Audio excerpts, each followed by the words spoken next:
이번 주 수요일까지 제가 수요예배는 방학인데 수요일까지 잘 없으시기 바랍니다. 여러분 결혼을 앞뒀던 이게 뉴스에 나왔다는 얘기인데요.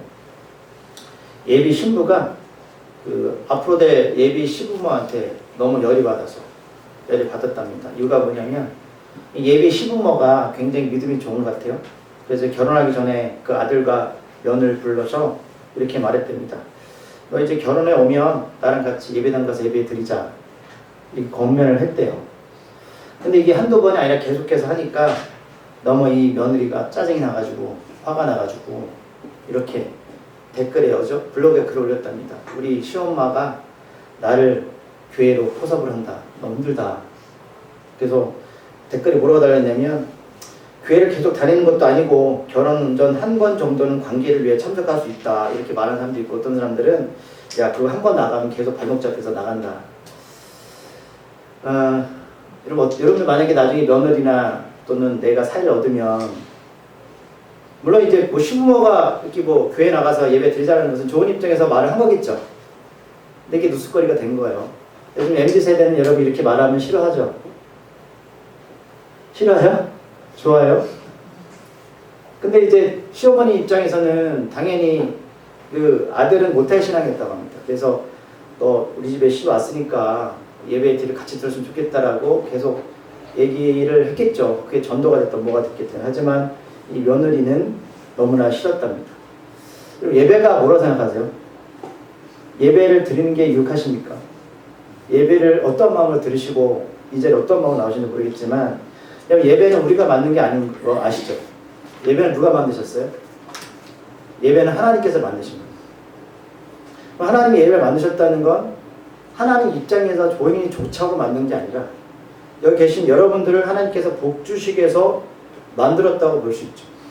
그래서 어떻게 보면 그 시어머니는 예비 며느리한테 강요 아닌 강요를 한 건 너희들이 예배를 드리면 복 받을 것 같고 자살 것 같다라고 말하지만 요즘 젊은 세대들은 그것을 잘 받아들일 수가 없습니다.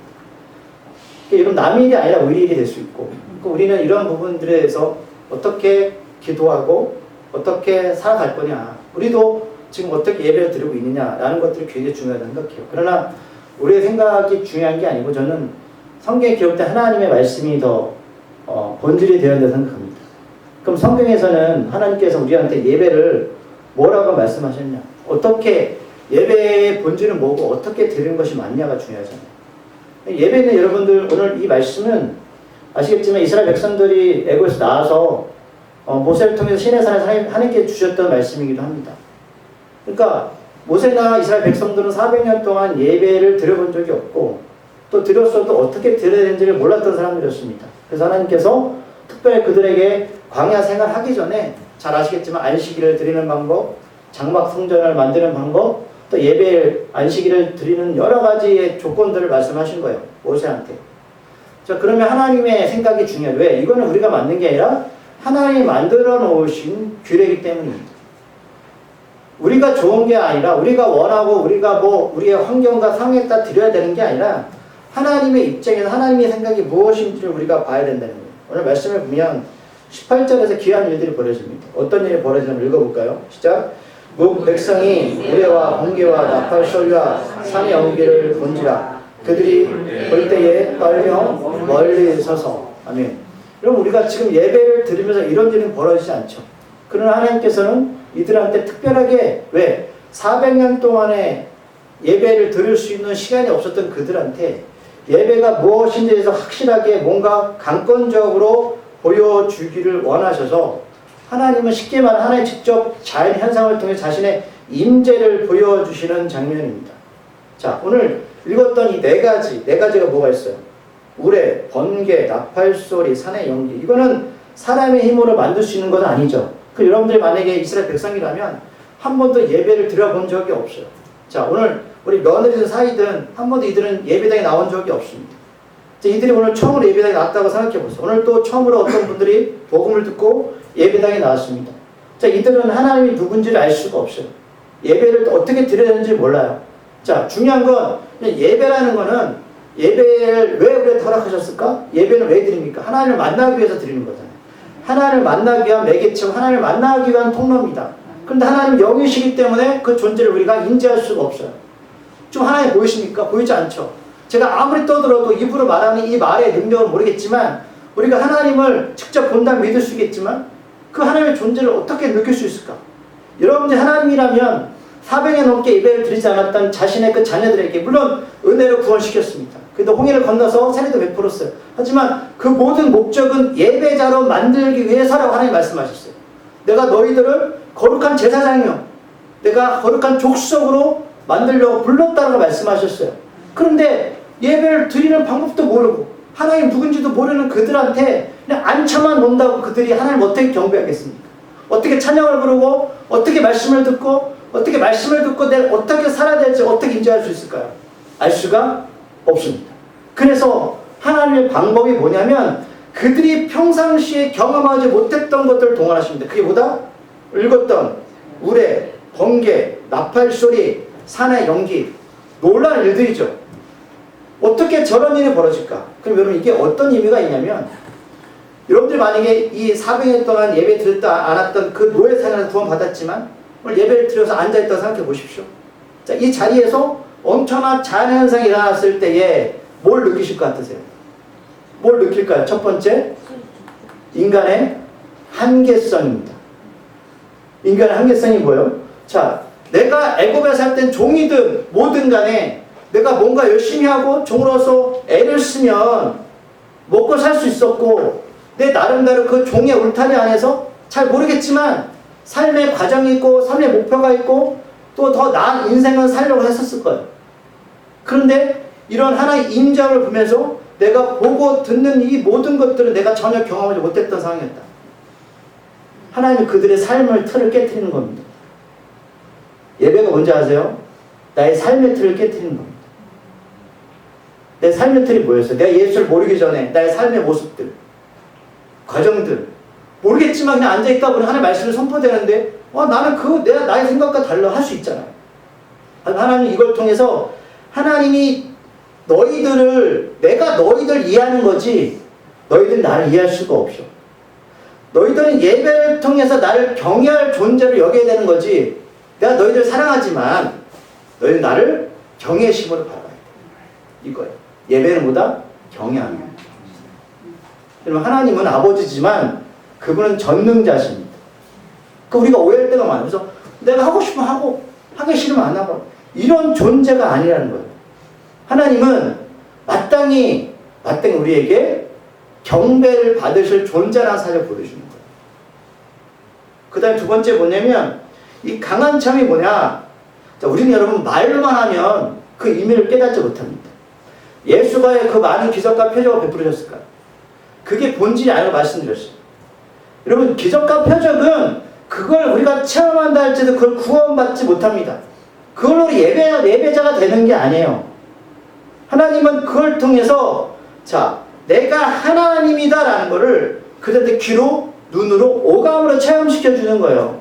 내가 인생을 쭉 살아왔는데 하나님 얘기도 들어봤고 예수라는 존재를 2000년 전에 그들이 들었어요. 그러나 저분이 누구야? 라는 막연한 생각 속에서 이런 자연적인 체험, 기적을 통해서 하나님이 누구인지를 잊혀지지 않게 만드는 거예요. 하나님 이런 존재였구나. 단순히 애굽에서 10가지 재앙을 통해서 또 홍해 사건을 보면서 그렇구나 했는데 그 존재가 나의 주인이셨구나. 이걸 하시는 거예요. 세 번째 뭐냐면 죄에 대해서 이런 그들의 감각을 깨우는 행위입니다.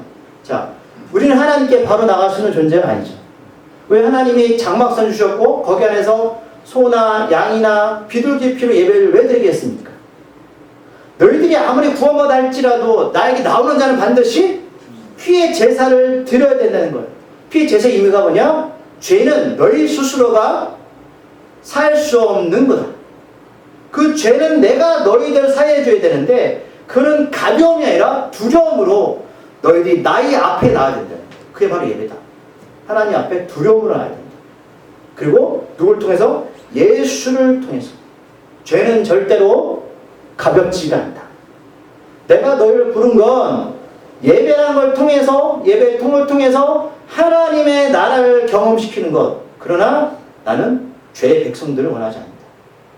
그래서 네 번째 뭐냐면 거리와 은혜입니다. 하나님은 우리가 아버지라 부르지만 그분은 임재한다는 건 여러분 두려움을 갖고 쉬고 그분은 우리의 힘으로 갈 수 없는 존재다. 중보자가 필요하다. 그게 누구였다고 여기서는 모세였고, 근데 우리한테 누가 계십니까? 예수 그리스도십니다. 그러니까 이건 여러분 우리한테 한계를 느끼게 하는 과정이라는 거예요. 하나님은 그런 존재다. 사람들이 나는 예배라는 거에 대해서 그렇게 맞아요. 내 힘으로 살 수 있고 내 능력으로 살 수 있고 하지만 예배는 전능자 절대자 하나님에 대한 경외심으로 그분을 인정하는 자리라는 거예요. 예배는 사람의 힘으로 나갈 수 있는 자리가 아닙니다.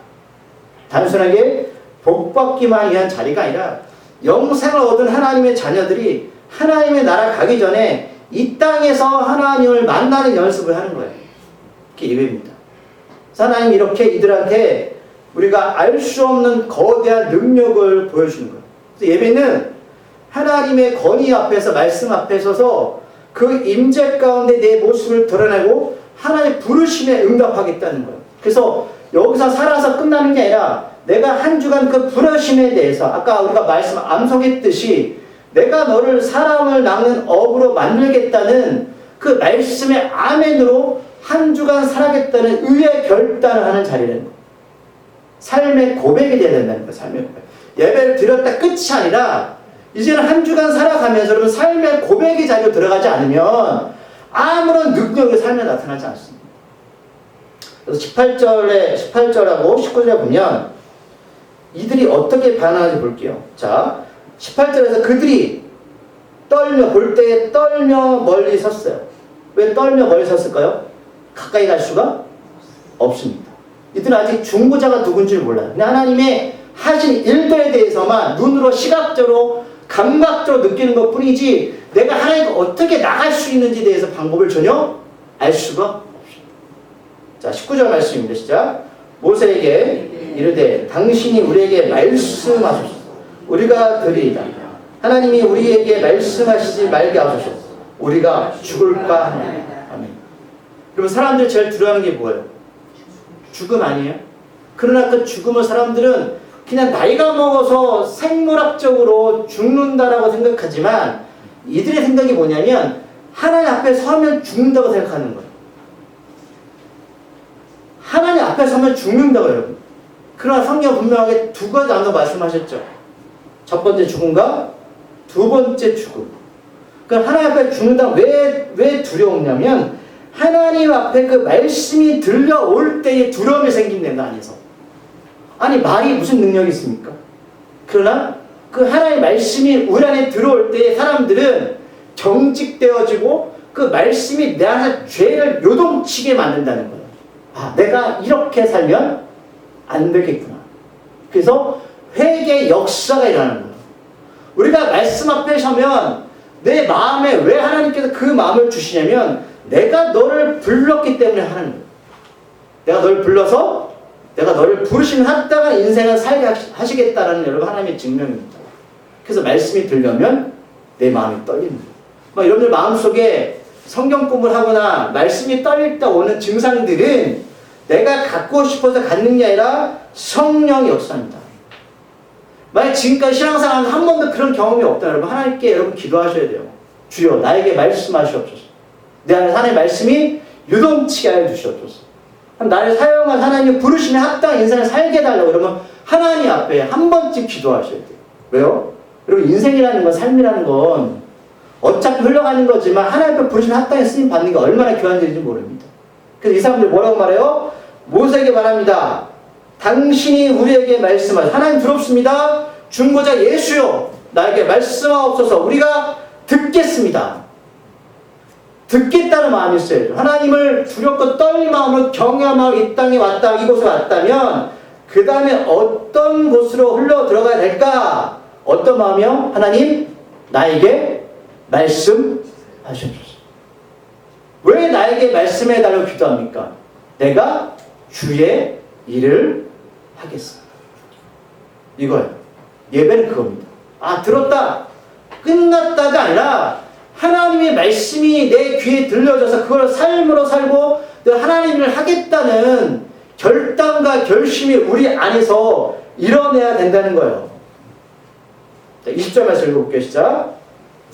모세가 백성에게 이르되 두려워하지 말라. 하나님 임하심은 너희를 시험하고 너희로 경외하여 범죄하지 않게 하려 하심이다. 아멘. 자, 하나님이 분명하게 우리에게 모세한테 예배를 드리는 이유에 대해서 말씀하고 있어요.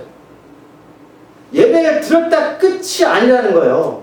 자, 너희들이 하나님을 두려움으로 받아들이고 경외함으로 이 자리에 왔다면 하나님께서 너희들에게 임하시게 될 거야. 임하심이 뭐죠? 자, 말씀을 임한다는 뜻은 사라지는 게 아니라 그 임한 대상이 내일 오늘 삶으로 살아내는 게 임하는 거예요. 임한다는 거, 선지자가 말씀이 임했다라는 거 어떤 뜻이다? 네가 그 말씀을 가지고 살아내야 되라 이거예요. 단순히 들었다 이게 아닙니다. 사람들은 오늘 예배를 드렸다, 예배를 본다라는 그 잘못된 표현은 예배를 어떻게 봅니까? 목사조차도 예배를 본대요. 여러분, 예배를 보는 게 아닙니다. 예배는 하나님께 드려지는 거지. 그러면 하나님께 드려지는 그 예배는 나에게 임하게 되는데, 임한다는 뜻이 뭐라고요? 사라지지 않고 내가 하나님의 사명자로 살아낸다라는 거예요. 그럼 100명이 다 예배를 드려도 어떤 이들은 그 임하심이 없는 사람도 있고 하나님이 임했음에도 불구하고 사라지는 사람이 있는가 하면, 어떤 이들은 예배를 드려 하나님 말씀 임했을 때에 그 임함이 사라지지 않고 실제적으로 삶으로 드러낸 인생을 살아간다는 거예요. 믿음이라는 거 들어보셨죠? 믿음. 믿음이 어떤 뜻인지 아세요? 오늘 보면 믿음은 신뢰하다, 성실하다라는 뜻을 갖고 있어요. 그 여러분들이 성경 읽을 때 믿음이라는 뜻을 할 때 또 하나 입증하는 뜻을 갖고 있어요. 자, 믿음이라는 단어를 빼고 이렇게 놓으셔야 돼요. 신실한, 성실한, 입증되다. 주께서 병을 고치시고 말씀하셨어요. 내가 너의 믿음을 보겠다라고 하실 때 그 믿음을 추상적이잖아요. 이렇게 해석하시면 되는 거예요. 내가 너의 신실함을 보겠다. 내가 너의 성실함을 보겠다. 내가 너의 병을 고쳐주면 네가 입증하기를 내가 원한다는 뜻이에요. 자, 내 병 고침을 받았어요. 끝이 아니에요. 그럼 예수가 뭘 입증을 원한다는 거 그들한테. 너 병 고침 받았어. 아, 이제 병 고침 받았으니까 집에 가서 내일 해야지. 이게 아니라 네가 나한테 병 고침을 받았다면 사람들 앞에 입증을 하는 거예요. 병 고침을 받았다면 성실하게 신실하게 그 모습을 나타나는 게 믿음이라는 뜻입니다. 예배가 그런 거라고. 예배는 여러분들 신실하게 성실하게 내 삶을 하나님 앞에 사람들 앞에 입증하는 거예요. 그게 바로 임재입니다. 임재가 뭐냐? 너희를 시험하고 라고 말씀합니다. 시험이 뭐예요? 테스트죠. 내가 너희들 애굽에서 구원한 건 나의 은혜다. 그러나 너희들이 나의 시험의 테스트에 통과해야 돼. 이거예요. 예배가 뭡니까? 하나님 우리를 시험하는 과정입니다. 말씀이 들어왔다면 너 신실하게 성실하게 입증할 마음이 있어? 이거예요. 시험. 왜 여러분 하나님 우리를 시험하시죠? 오늘 학생들 왜 학교에 시험을 칩니까? 자, 똑같은 학생을 두고 선생님은 똑같이 가르칩니다. 하지만 시험을 치는 이유가 내가 너희들의 가르친 그 부분을 통과할 자격이 되는지 안 되는지 묻는 거잖아요. 예수가 은혜로 구원했지만 너희가 그 테스트를 통과할 자격이 되는지 안 되는지 입증하라는 겁니다. 그게 바로 뭐다? 예배예요. 예배 시작이에요. 두 번째 뭡니까? 너희로 경외하여 범죄하지 않게 하려 하십니다. 내가 누군지를 알라는 거야. 난 두려운 존재다. 너의 생명과 너의 삶을 주관하는 게 나다라는 거예요. 그래서 죄를 짓지 않도록 해야 된다. 죄를 언제 안 지입니까? 그러나 죄에 대한 두려움, 하나님에 대한 경외심이 같이 가는 거죠. 애굽에서 이들 살았던 습관들, 그 다음에 뭐예요? 기억들, 생활들이 있잖아요. 우리가 예수 모르기 전에 했던 습관들, 경험들 있죠. 그것들을 고스란히 갖고 교회 안에 들어옵니다. 그런데 그것들이 갑자기 변하진 않아요. 저도 마찬가지예요. 오늘 처음 들은 예배가 있다면 그분이 어떻게 갑자기 변합니까? 하지만 하나님은 너희들 애굽에서 종살이했던 생활들, 습관들, 기억들을 예배를 통해서 나를 두려움으로 그거를 떨쳐버려라 라는 거예요. 하나님의 자녀가 되라. 이게 바로 예배라는 겁니다. 예배 보았다? 끝? 이게 아니라는 거예요. 첫 번째 뭐라고요? 너희를 시험할 거다. 두 번째, 너희를 범죄하지 않게 하려고 내가 예배를 너희한테 준 거야. 이거예요. 예배를 드리는 목적입니다. 이게. 근데 수십 년 우리가 교회 나왔지만 이거 관계없이 그냥 드렸다. 이거 끝으로 우리가 임하는 거에 대해서를 무시한다면 하나님이 마음이 아프시겠죠. 자, 21절. 백성은 그래서 멀리 서 있고 모세는 하나님이 계신 흑암으로 가까이 갔다. 여전히 백성들은 두려워합니다. 왜? 이런 현상들은 처음 보니. 그런데 오늘 21절 보니까 백성은 가까이 갈 수도 없어요. 그럴 때 모세는 하나님이 지금 어디에 계시죠? 흑암에 계시죠. 그럼 하나님 빛에 계셔야 되는 거 아닙니까? 흑암은 어떤 생각이 들죠? 흑암은 영적인 어두움, 불안감, 공포 이거잖아요. 근데 모세가 모든 사람이 두려워할 때 모세는 왜 들어갈 수 있었어요? 이유가 뭘까요? 모세는 하나님의 중보자십니다. 불안, 어둠, 우리가 상황한 이 모든 것들이 우리 힘으로는 떨쳐낼 수가 없어요. 흑암은 애국 재앙 중에 아홉 번째 재앙입니다. 그런데 모세는 담대하게 들어가잖아요. 왜 들어갈 수 있어요? 다른 백성 못 들어가는데 하나님은 그를 중보자로 세웠기 때문입니다. 우리가 그 불안과 어두움과 삶의 그런 낙심 같은 거 우리 힘으로 해결할 수가 없어요. 누굴 통해서 해결할 수 있다? 오직 중보자 대신 예수 그리스도십니다. 우리는 여전히 떨 수밖에 없어요. 우리가 어지러워서 어쩔 줄 몰라 할 때 하나님이 예수님을 통해서 우리를 하나님 곁으로 인도하신다는 겁니다. 그리고 우리가 명확하게 말씀하시고 계세요. 그래서 하나님은 지금 누가 이들 가나안 땅으로 인도합니까? 모세가 이스라엘 백성들 이끌어 가죠. 그러면 물어볼게요. 이스라엘 백성들이 가나안 땅 들어가려면 누구를 철저하게 의지하고 따라야 되고 신뢰해야 됩니까? 모세죠. 물론 하나님이 계시면 하나님은 직접 말씀하지 않잖아요. 보이지 않잖아요. 그럼 모세를 따라야지만 이들은 가나안 땅으로 들어갈 수 있는 거예요. 자, 그러면 이들이 어떤 경험이 많거나 자기 생각이 있거나 많이 배웠어요. 똑똑하다고 생각해요. 근데 모세의 말을 듣지 않아요. 그러면 가나안 땅에 들어갈 수 있습니까? 모세를 인도하신 하나님이요. 그 루트를 아시는 건 하나님이시라고요. 그 하나님이 그 루트를 알려준 건 모세였어요. 우리가 여러분 하나님 나라 어떻게 들어갈 수 있습니까? 여러분들 생각, 우리 경험, 누구를 통해서만 갈 수 있어요? 예수 그리스도십니다. 예배는 바로 그 예수를 알아가는 거예요. 예수가 그려놓은 그 길을 따라가야지 어떻게 어디로 갈 수 있다? 가나안 땅에 들어갈 수 있습니다.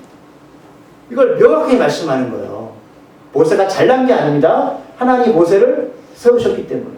자, 그러면 우리가 예배를 어떻게 드려야 될까?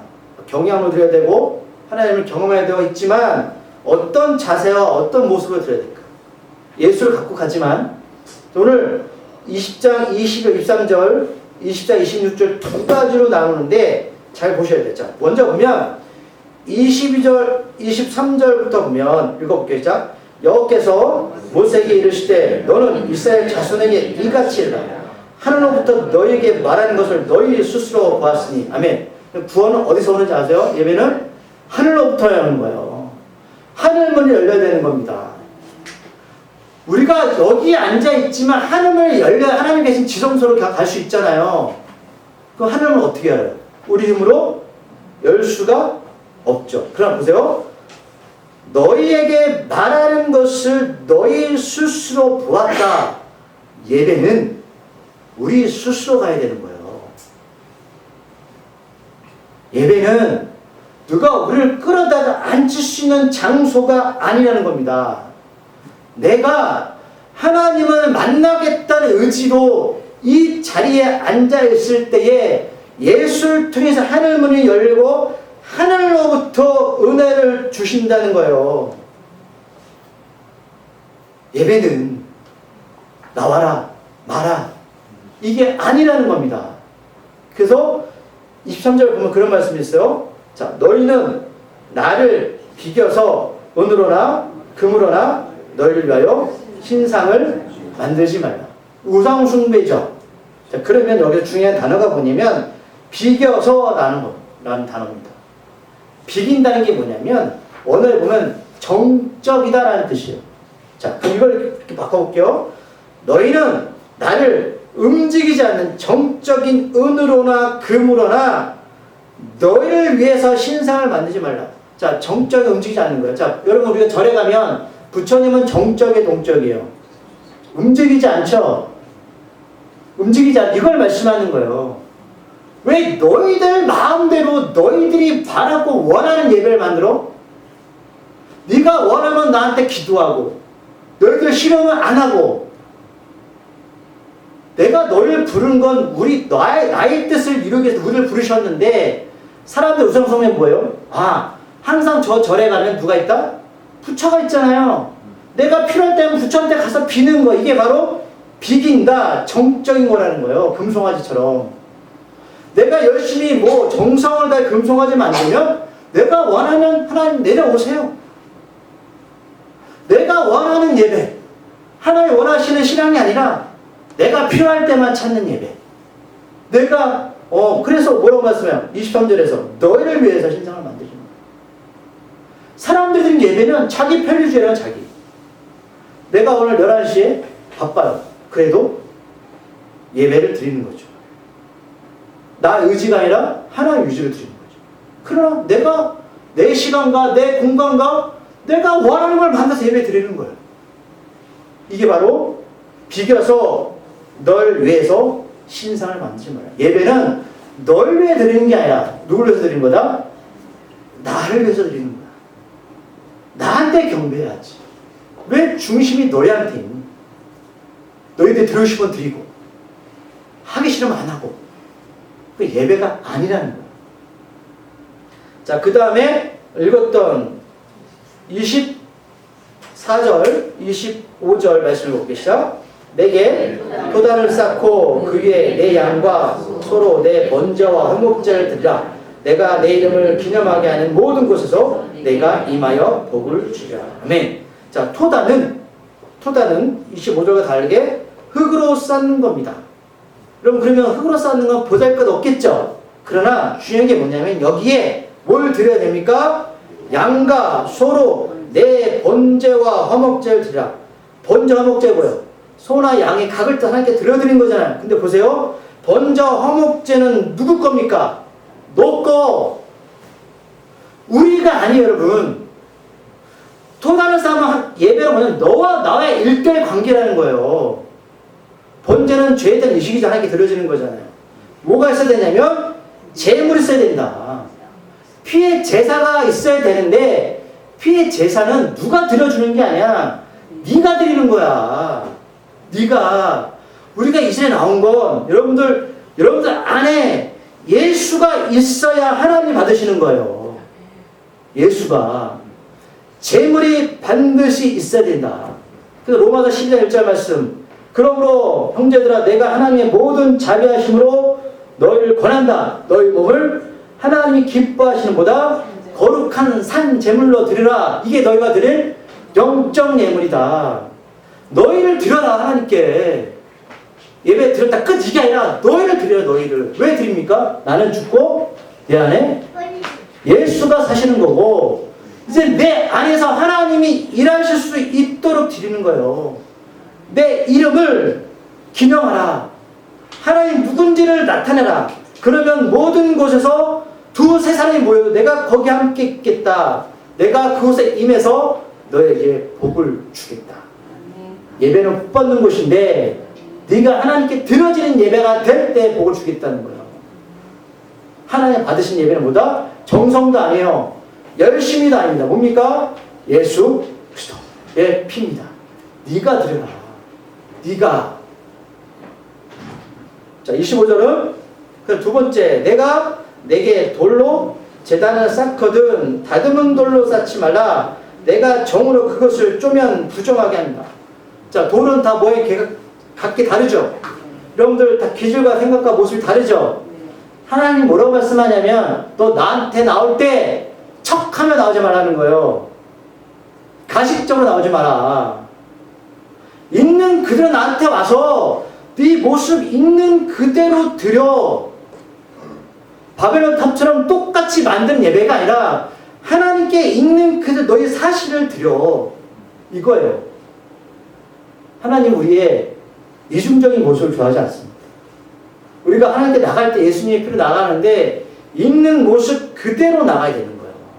있는 그대로. 자, 마지막 말씀 26절 시작. 너는 징계로 내 제단에 오르지 말라. 내 하체가 그 위에서 드러날까 하니라. 네. 징계가 뭐냐면 하체가 드러난다는 건, 그럼 하체가 드러난 사람들이 어떻게 할까요? 그럼 계단 오를 때 보겠죠? 그럼 정신이 혼미해지지 않아요? 정신이 산만해지지 않아요? 사람 중심으로 예배 드리지 말라는 거예요.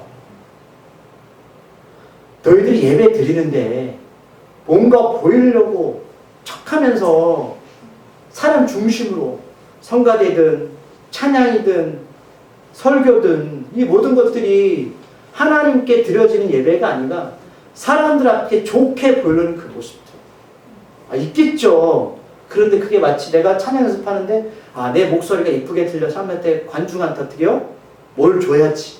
사람들한테 찬양 모아 박수 받아야지. 이렇게 하지 말라는 거예요.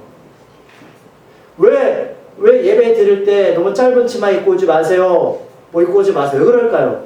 그럼 하나님 안 받으시나요? 예배 방해가 된다는 거예요. 하나님께 집중될 예배가 다른 사람들이 거기에 집중하게 되면 예배가 흐트러진다는 거죠. 그래서 과한 향수나 과한 옷이나 과한 여러 가지 모습들이 예배에서 흐트러지는 모습들이 되면 안 된다는 거예요. 이것들을 지금 하나님께서 이들한테 알려주고 있습니다. 이제 정리가 되셨어요? 정리해 드릴게요. 여러분, 예배는 하나님의 인자함을 체험하는 장소인데 예수가 없으면 하나님께 나갈 수가 없습니다. 그리고 예배는 우리가 1000명 모여도요, 하나님 그 사람이 모두 예배를 받는 게 아니에요. 그 한 사람이 예배를 받으십니다. 그 한 사람이 예수가 있냐 없냐. 왜 하시냐? 하나님이 그에게 임해서 복을 주려고 하는 거예요. 그리고 너무 가식적인 거나 사람들 집중되는 모습으로 나오면 안 된다. 뭐가 됐든 하나님이 중심이 되어가지고 하나님이 찬양이 되어져야 되는데 사람들이 요즘은 예배가 교회마다 뭔가 드러내고 보여주는 예배가 되고 조명이 됐든 뭐가 됐든 이 모습들이 그 사람들 거기에 막 뭐 빠져들어가지고요. 말씀 들을 때는 딴 생각하고 찬양 부를 때는 그 음향의 귀가 막 열려가지고 이건 아니다라는 거예요. 아니다. 자, 이제 그럼 예배의 능력이 어떻게 나타나야 되냐. 여러분, 제가 네 가지 말씀드릴게요. 첫 번째, 신실하게 성실하게. 먼저 여러분, 예배는 여러분 내면을 바꿔 가십니다. 여러분들 보는 게 달라지실 거예요. 내가 예배에 보이는 것들이 달라집니다. 두 번째, 광교회보러 가십니다. 왜 광교회보러 가실까요? 너는 하나님이 변화시키니까. 그 다음 세 번째 뭐냐면 가치관이 달라지게 됩니다. 예배를 통해서. 이게 달라지게 되면 뭐가 삶에 바뀌게 되냐면 내가 중요시 여겼던 것들이 이제는 하나님 안에서 있잖아요. 점차적으로 그것이 별로라고 생각해요. 그 가치관이 달라지게 됩니다. 그래서 하나님 중심으로 선택이 바뀝니다. 네 번째는 상황을 이기는, 하나님 그 상황을 이겨내는 힘을 허락하십니다. 하나님께서 환경이 바뀌지 않아도 여전히 나는 그 환경을 이길 수 있는 힘으로 예배를 통하여서 바뀌게 하십니다. 자, 주보에 읽어보고 예배를 마치겠습니다. 말씀을. 예배란, 읽어볼게요. 시작. 다 같이 시작. 예배는 하나님이 누구이신지를 알고 그분을 높이며 감사와 순종으로 나가는 것입니다. 또한 예배는 찬송이나 기도뿐만 아니라 하나님의 말씀대로 살려고 노력하는 삶 자체를 포함합니다. 그래서 성경적인 예배는 입술의 고백과 마음의 중심 그리고 삶의 행동이 함께 하나님께 향하는 것이라고 할 수 있습니다. 하나님의 말씀이 우리들에게 임해서 그 사라지는 것이 아니라 여러분들 삶에서 그 입증되어지고 하나님 우리를 볼 때 성실하고 또 믿을 만한 그런 존재로 되기를 소망합니다. 예배는 누가 드리는 거예요? 내가 드리는 거예요. 내가. 기도하시겠습니다. 하나님, 성숙한 사람의 마지막 단계는 예배자입니다. 하나님 이스라엘 백성을 구원하시고 말씀하셨습니다. 모세가 하나님 우리를 왜 구원하셨습니까? 내가 너희를 거룩한 족속으로 거룩한 제사장 나라로 삼으셨다는 겁니다. 예배는 우리가 이 땅에서만 드리는 것이 아니라 하나님 나라에서 영원히 하나님께 드리게 되는 것입니다.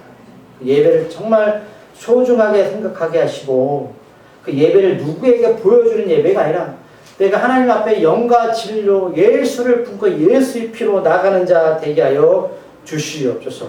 주여 우리에게 말씀하여 주시옵소서. 우리가 그 일을 행하겠나이다. 주를 경외함으로 하나님의 시험을 잘 통과해서 주께서 믿을 만한 하나님의 거룩한 자녀로 이 땅에서 살게 하여 주시옵소서. 예수님의 이름으로 감사기도 드립니다.